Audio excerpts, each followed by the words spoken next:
어떤 현실이나 상황이나 문제를 어떤 시각으로 바라보는가라는 것은 대단히 중요합니다. 동일한 문제 앞에서도 긍정적인 시각을 가지면 그 문제를 해결할 수 있는 가능성이 크지만 부정적인 시각을 가지면 그 문제를 해결하기란 대단히 어렵습니다.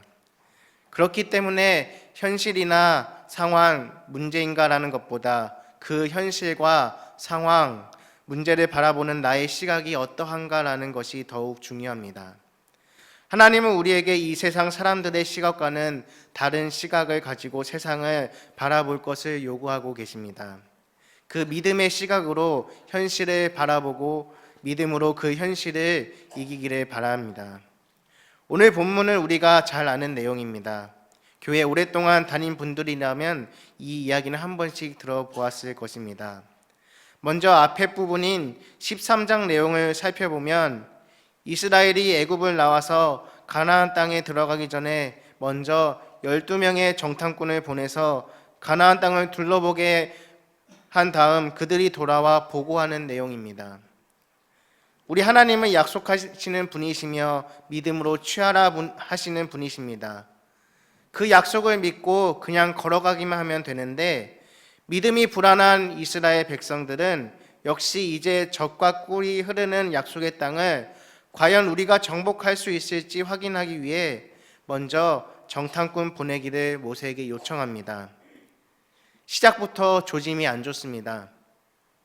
이제 이스라엘 12지파 중에서 지도자들이 12명을 택하여 특별히 약속의 땅의 증거, 실체인 과일을 가져오라고 합니다.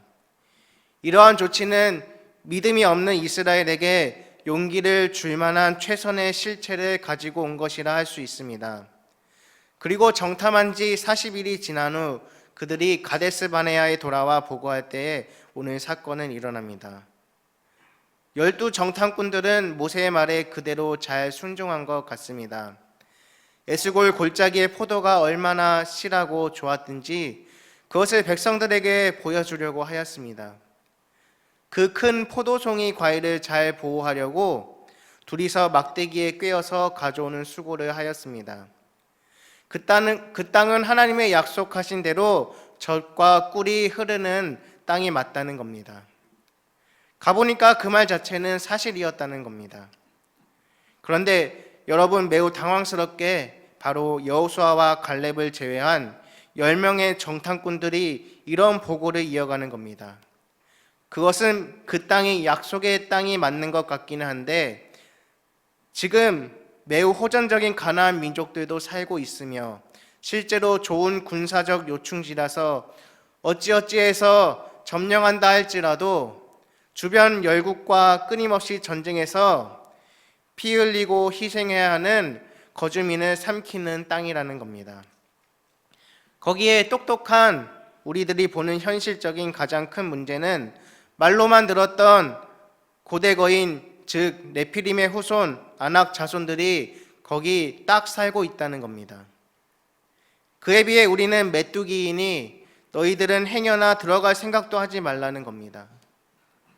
본래 지도자들이 조금만 부정적인 말을 해도 백성들은 두려움과 염려에 사로잡히기 마련인데 10명의 똑똑한 사람들은 자기들만 안 들어가면 되지 아주 교묘하게 사실을 왜곡하여 선도하고 있는 겁니다. 그렇습니다, 성도 여러분. 그러면 10명의 정탐꾼들은 너무나 중요한 시기에 왜 이렇게까지 보고하는 걸까요? 한마디로 그들은 불신앙의 눈으로만 펼쳐진 현실만을 바라보았기 때문입니다. 그래서 40일 동안이나 구석구석 젖과 꿀이 흐르는 땅을 다 보고 다 맛보고 왔음에도 불구하고 이런 소리를 하는 겁니다. 믿음이 없으니까 하나님이 아니라 현실만을 의존하게 되고 현실에 완전히 매몰되어 버리는 겁니다. 지금 이스라엘 백성은 자기들 눈에 절망스러워 보이는 현실 때문에 하나님의 성품을 왜곡해서 인식하고 있습니다. 하나님은 단 한 번도 자기 백성을 가나안 땅에서 죽이실 거라고 말씀하신 적이 없습니다. 오히려 그들에게 안식의 땅으로서 가나안을 선물로 주시기 위해 여전히 그들과 함께 하시는 중입니다. 그럼에도 이스라엘은 자기들 스스로 현실을 진단하고 하나님의 의도까지 자기 멋대로 해석하고 말았습니다. 이렇게 그들이 이스라엘 속에 불신앙을 전파하고 전염시킨 결과는 무엇입니까? 통곡과 절망과 원망밖에 남지 않는 겁니다. 이스라엘 온 회중은 더 이상 신실한 정보는 듣지를 않습니다. 큰 소리로 부르짖으며 밤새도록 차라리 애굽 땅에서나 아니면 광야에서 미리 죽이지 왜 여호와는 여기까지 우리를 데려와서 죽이냐는 겁니다. 4절에서 그들은 서로 말하기 시작합니다. 우리가 한 지휘관을 세우고 애굽으로 돌아가자. 현실적으로 계속 모세와 아론을 따라서 가나안 땅에 간다면 결국 우리는 다 죽고 우리의 처와 자녀는 전쟁의 소용돌이에 사로잡힐 것이니 해결책은 여기서 우리 스스로 모세와 아론 말고 새로운 지도자를 세워 애굽으로 돌아가는 겁니다. 그들이 원망하며 내뱉은 이 한마디는 하나님의 마음에 비수를 꽂는 것이었습니다. 그들은 하나님이 자기들을 그 땅으로 인도하여 칼에 찔리게 한다고 생각했지만 오히려 그들이 하나님의 마음에 칼을 꽂는 형국입니다. 하나님이 그들을 어떻게 애굽에서 인도해 내셨는지 감히 그런 망령된 말을 할 수 있습니까? 신약으로 치면 우리를 죄에서 구원해 내시려고 당신의 독생자를 죽이셨는데 우리가 어떻게 감히 과거 상태로 돌아가자고 말할 수 있겠습니까? 그런데도 현실이 우리 눈에 절망스러워 보이면 그런 망령된 말을 한다는 것입니다. 참으로 아이러니하지 않습니까? 현실이 죽도록 절망적이면 오히려 하나님께 더욱 매달려야 지극히 정상적이지 않습니까? 눈앞의 현실보다 더 크신 하나님을 바라보는 일에 실패했기 때문입니다. 그런 생각에 빠진 것입니다. 하지만 오늘 본문을 보니까 정반대로 반응하는 두 인물이 있습니다. 바로 여호수아와 갈렙입니다. 이 둘은 자기들의 옷을 찢으면서 이렇게 외칩니다. 그 땅은 심히 아름답습니다. 우리를 기뻐하시면 우리를 그 땅으로 인도하시고 그 땅을 우리에게 주십니다. 이는 과연 젖과 꿀이 흐르는 땅입니다. 그런데 한 가지 여호와를 거역하지는 맙시다. 또 그 땅 백성을 두려워하지 맙시다. 그들은 우리의 먹이입니다. 여호와는 우리와 함께 하십니다라고 외쳤습니다. 온 회중이 절망하며 통곡하는데도 여호수아와 갈렙은 담대하게 외칩니다. 저는 그들의 말 중에서 유독 한 문장이 눈에 띄었습니다. 여호와는 우리와 함께 하시느니라. 온 백성과는 달리 그 둘은 여호와께서 자신들과 함께하고 계심을 절대적으로 믿고 있었습니다. 이것이 무엇을 말해줍니까? 그 어떠한 현실 앞에서도 흔들리지 않는 그들의 신앙 고백을 말하는 것입니다. 그런데 그 둘이 다른 말을 하니까 불신앙으로 죽여야 할 사람은 자신들임에도 불구하고 여호수아와 갈렙을 이제는 돌로 쳐서 죽이려고 하는 겁니다. 만약 하나님께서 회막에서 즉시 나타나시지 않았더라면, 개입하지 않으셨더라면 믿음의 영웅들은 죽었을지도 모릅니다. 그렇습니다. 10명의 정탐꾼과 이스라엘 온 회중은 참 믿음이 없었습니다. 불신앙의 눈을 가졌고 현실만을 바라본 채 완전히 매몰되어서 원망과 불평으로 걸어가고 있는 사람들이 맞습니다. 그런데 문제는 무엇입니까?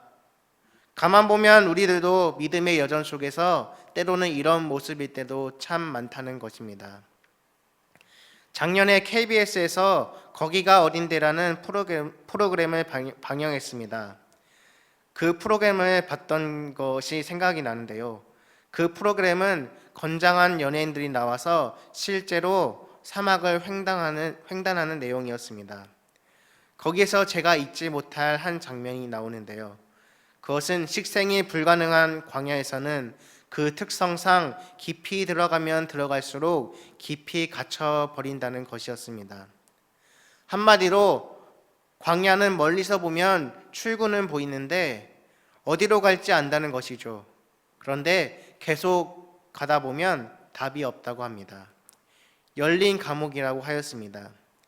그 안에서 엄청난 스트레스와 긴장과 심지어는 공황 상태를 겪는다는 것이었습니다. 아마도 이스라엘 백성들도 그랬을 겁니다. 처음에는 아주 신났을 겁니다.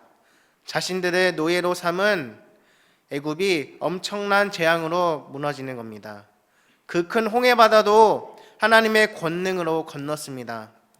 그런데 약속 이후 2년이 지난 지금도 낮에는 현기증이 날 만한 역풍과 불볕더위가, 밤에는 추위에 벌벌 떨고 거기에 뭐 하나 제대로 먹지 못하니까 마음은 막 상하는 겁니다. 상황이 바뀔 줄 알았는데 오히려 현실은 아무것도 바뀌지 않은 것 같이 보이니 믿음이 있었던 것도 다 사라져서 마음속에서는 불신앙만 남고 기회가 있으면 원망과 불평이 튀어나오는 겁니다. 사랑하는 성도 여러분, 그렇다면 오늘 우리의 모습은 열 정탐꾼과 이스라엘 온 회중과 비교해서 어떻습니까? 하나님의 약속에 따라 구원의 홍해를 건너와서 기대감이 있었습니다. 그러나 시간이 많이 지났는데 아무것도 변하지 않는 것 같은 이 광야와 같은 현실을 바라보며 여러분의 믿음은 어떻게 되었습니까? 혹 이제는 불신앙의 눈으로만 보면서 오로지 현실만을 내 경험과 내 물질 등을 의존하며 현실에 완전히 영적인 공황 상태 가운데 매몰되어 버린 것은 아닙니까? 언제부터인가 우리의 마음과 입술에는 내가 살아보니까 이건 안 되는 일이야, 못하는 일이야, 꿈꾸는 것도 좋지만 현실은 냉혹해, 그러니까 그만 좀 해, 너희가 아직 안 살아봐서 그러는 거야. 우리들은 오늘 10명의 정탐꾼들처럼 이스라엘 백성들처럼 약속의 실체를 말씀으로 다 봤음에도 불구하고 하나님을 믿음을 후회하며 온갖 원망과 불평을 하고 있는 것은 아닌지 모르겠습니다. 그런데 여호수아와 갈렙은 다릅니다. 10명의 정탐꾼들이 이 땅에 대해서 거짓으로 악평할 때에도 믿음으로 곧 올라가서 그 땅을 취하자는 겁니다. 그러면 능히 이길 것이라고 선포합니다. 거기에 그 땅의 실체는 심히 아름다운 땅이며 그 땅의 보호자들은 다 떠났다는 겁니다. 여호와께서 우리와 함께 하시면, 기뻐하시면 강력한 아낙 자손들도 매우 호전적인 가나안 민족들도 그들은 우리의 먹이니까 두려워하지 말라는 겁니다. 믿음으로 함께 걸어가자는 겁니다. 참으로 대단한 믿음, 하나님만 바라보는 믿음, 살아있는 믿음이 아닐 수 없습니다. 미국의 존 맥스웰 목사가 오하이오에서 목회하던 시절의 이야기입니다. 그는 사냥꾼으로 유명한 교우와 함께 100리쯤 쭉 뻗은 고속도로를 갈 기회가 여러 번 있었습니다. 그리고 그때마다 그 교우의 특별한 면을 발견하고 놀랐다고 합니다. 목사님, 저기 다람쥐가 있네요. 그러나 그에게는 보이지 않았습니다. 목사님, 저기를 보십시오. 오리가 2마리나 있습니다. 맥스웰 목사는 여전히 보지 못했습니다. 목사님, 사슴을 보십시오. 토끼가 지나갔습니다. 목적지에 이르기까지 사냥꾼 교우는 10여 마리의 짐승을 봤습니다. 그러나 같은 길에 같은 차를 타고 가면서도 사냥꾼은 쉽게 보는 것을 맥스웰 목사는 보지 못했습니다. 그가 본 것은 오직 고속도로 뿐이었다고 했습니다. 믿음은 바라는 것들의 실상이요 보지 못하는 것들의 증거니, 보지 못하는 것을 보게 하는 것이 바로 믿음의 눈입니다. 여호수아와 갈렙 2사람이 본 것을 10사람의 정탐꾼은 보지 못했습니다. 신앙인은 믿음의 눈을 가진 사람들입니다. 사랑하는 여러분, 저는 이 말씀을 준비하면서 여호수아와 갈렙의 그들은 먹이이다, 그들은 우리의 먹이라 라는 문장이 계속 마음속에 남아 있었습니다. 저는 예수님을 믿고 인격적으로 만나고 목사가 되기로 서원하고 정말 그때부터는 나름대로 쉬지 않고 한 번도 견눈질하지 않고 여기까지 왔다고 생각합니다. 하지만 이 말씀을 보면서 또한 설교를 준비하면서 두 가지의 제 속에 본질적 질문을 피할 수가 없습니다. 그것은 첫 번째로 나는 처음부터 이기기 위해서 믿음의 걸음을 함께 하나님과 걸었는가입니다. 이 말은 여기까지 최선을 다해온 건 맞는데 처음부터 내가 과연 하나님과 믿음으로 걸었는가라는 질문입니다. 믿음이 아예 없다는 것도 아닙니다. 그러나 솔직히 이 길에 들어설 때부터 구원받고 난 이후 참 믿음으로 하나님과 동행하며 걸어가는 것에 집중하며 최우선 순위가 있었냐는 겁니다. 그런데 돌아보니 참 많은 시간 혼자 걸었더라고요. 저도 현실만을 의지할 때가 참 많더라고요. 데이터와 경험, 물질에 매몰되어 믿음의 걸음을 못 걷고 있는 것이 아닌지 저를 돌아보는 시간이었습니다. 그리고 어떻게 보면 같은 선상에 있는 두 번째 질문인데요.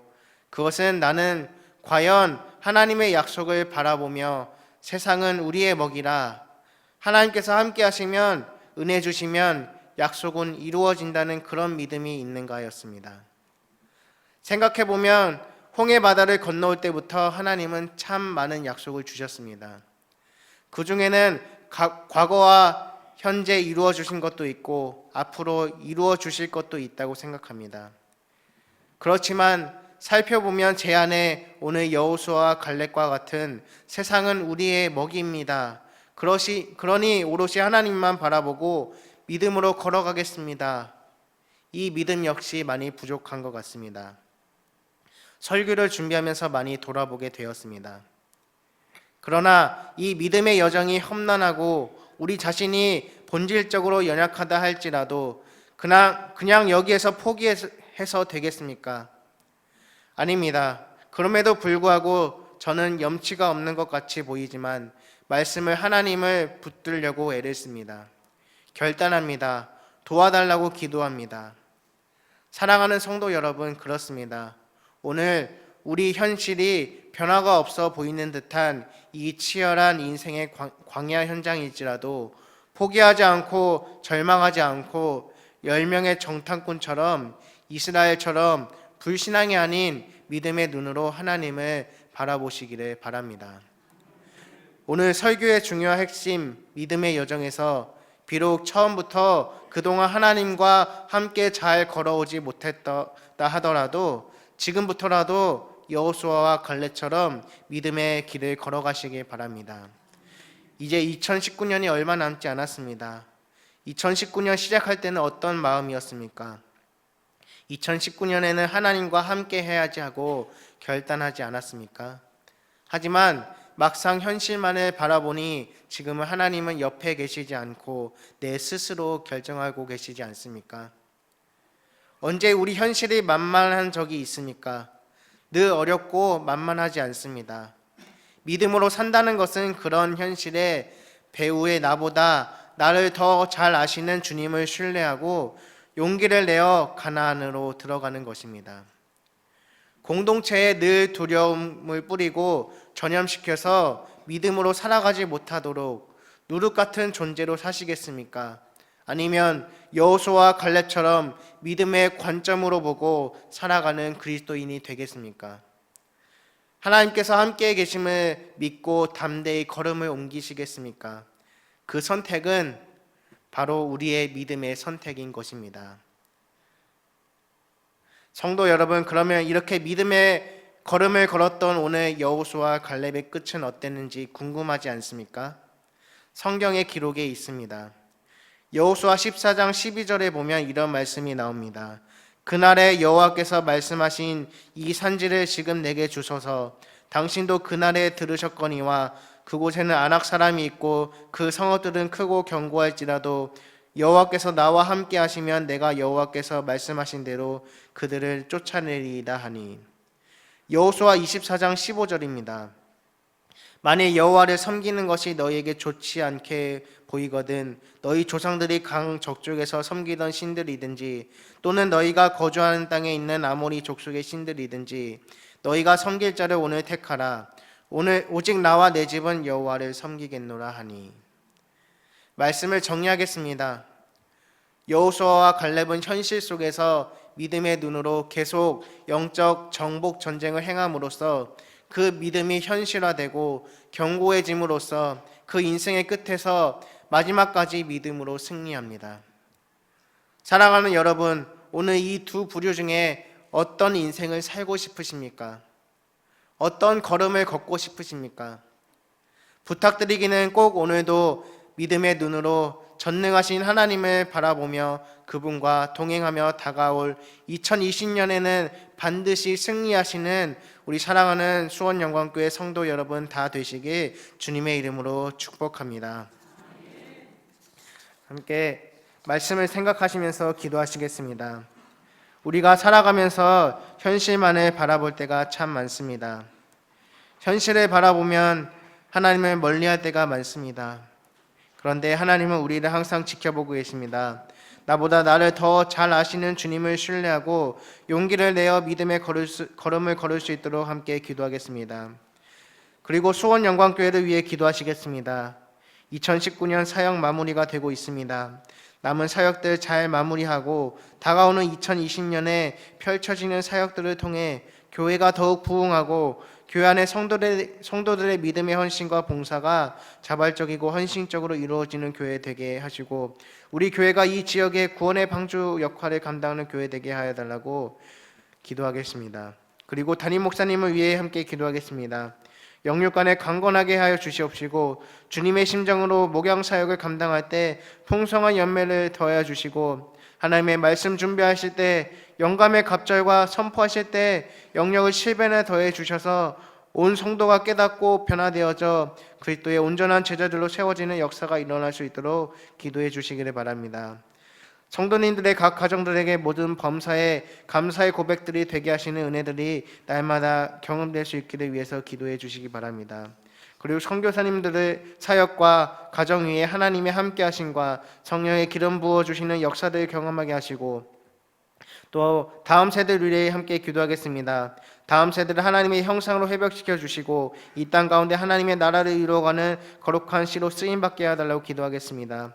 그리고 많은 환우들을 위해서 함께 기도하겠습니다. 육신과 마음의 질병으로 고통받는 환우들이 오직 하나님만을 바라보며 끝까지 소망을 품고 믿음으로 승리하게 하여 달라고 함께 기도하시겠습니다. 우리의 믿음 기도가 역사는 은혜를 경험하게 하옵소서. 우리 함께 말씀에 비춰진 나 자신을 위해서 여러 가지 기도 제목으로 주여 한번 부르짖고 함께 통성으로 기도하시겠습니다.